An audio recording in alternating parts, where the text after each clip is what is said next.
Hello ladies and gentlemen, it's Derek here with Moist Sauce Productions, and today we're going to talk about changing your wheels and tires on your Tesla Model 3. And this is on all models, not just the performance model, but I have a set of winter wheels and tires, specifically because I don't want to pay every single time I'm switching my tires on and off. It's basically an extra $100 each time you change them, and it really depends on where you go, because some places will charge you a lot more than that. So what I've done is an extra set of wheels and tires. I've weighed these, and this actually weighs 23 pounds, and the tires that are actually on them weigh 25 pounds. So we're talking about a mass of quite a large bit. So like around the 4 wheels and tires, it's 188 pounds, so quite a bit of weight here. So we're also going to weigh the actual wheels and tires, the 20-inch rims of the stock PS4s that come with the actual Tesla Model 3 Performance.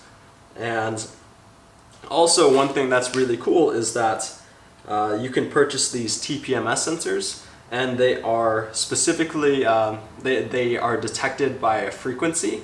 So all you have to do is go into the Tesla Model 3 settings, and you switch it from the 20-inch wheels that you have that come stock with the car, and you switch them up for these 18s that I have. And the reason why I bought 18-inch wheels is because there have been some complaints, and as I only have 650 miles on this car, so I have not had any issues with the wheels, the profile of the wheels and the tires, because you get a little bit less meat in between here and the rim. So essentially, this will be less prone to having issues like getting flat tires or breaking the actual rims. So yeah, let's get started. Let's change these out. Let's weigh the actual wheel and tire and see if there's a huge difference. Once these actual tires, and once those tires actually wear down, then I'm going to switch these for winter tires, and then I'm going to switch these for summer tires. So there's a lot more options in this 18-inch rim. So first thing I want to point out here is that the Tesla Model 3 can't just be lifted at the points that they have on the particular car. It has specific mounting points that require this little hockey puck thing right here. So because the battery goes across the entire body here, so basically right across all the way on the bottom is where all the batteries lie.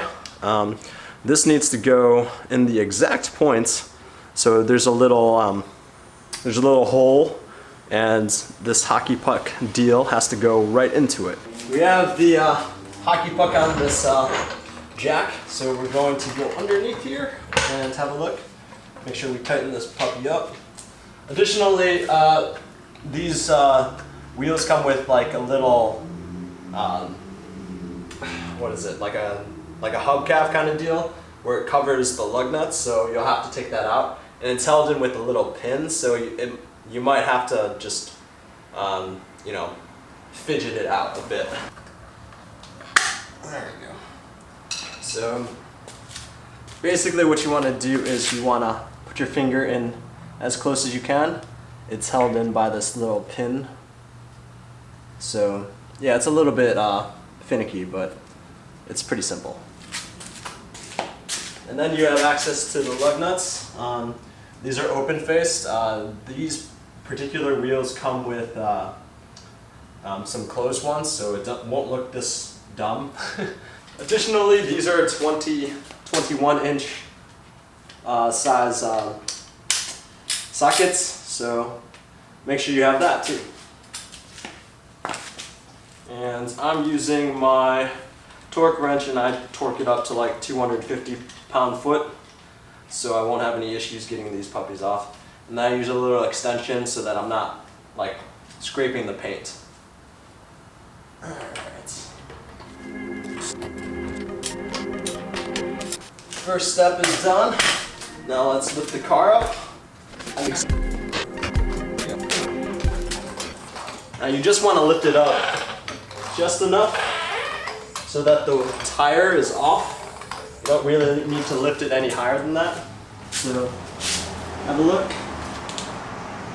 Tire's off. And then it should be loose enough where you can actually just take them off by hand.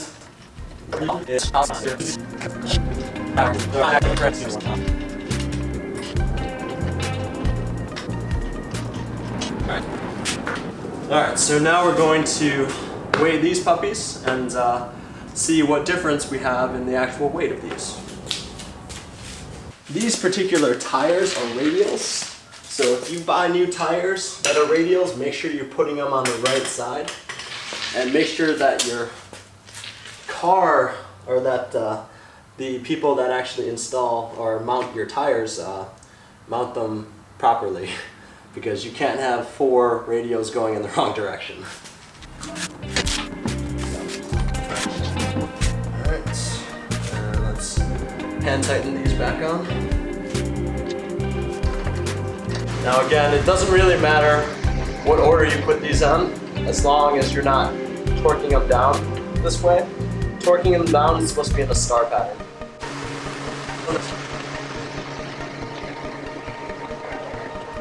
Now we can lower the car.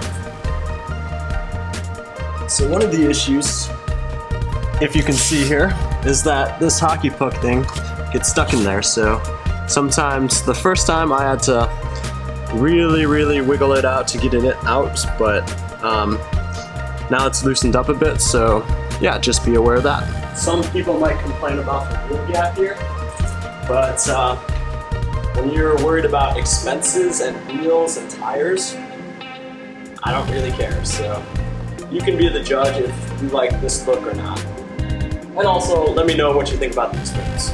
I think they look pretty badass. And switch this torque wrench up to 100 foot-pounds. That's typically what I set mine to.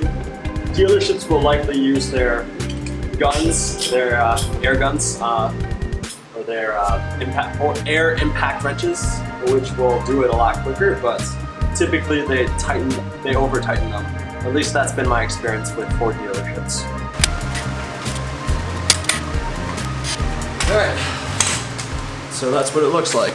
That's all for this. We're gonna switch and fast forward you to the rest of the wheels and tires being on. So yeah, so you should see us adjusting the actual setting on the in the center console here, and then we'll drive it around and make sure that the sensors are picking this up.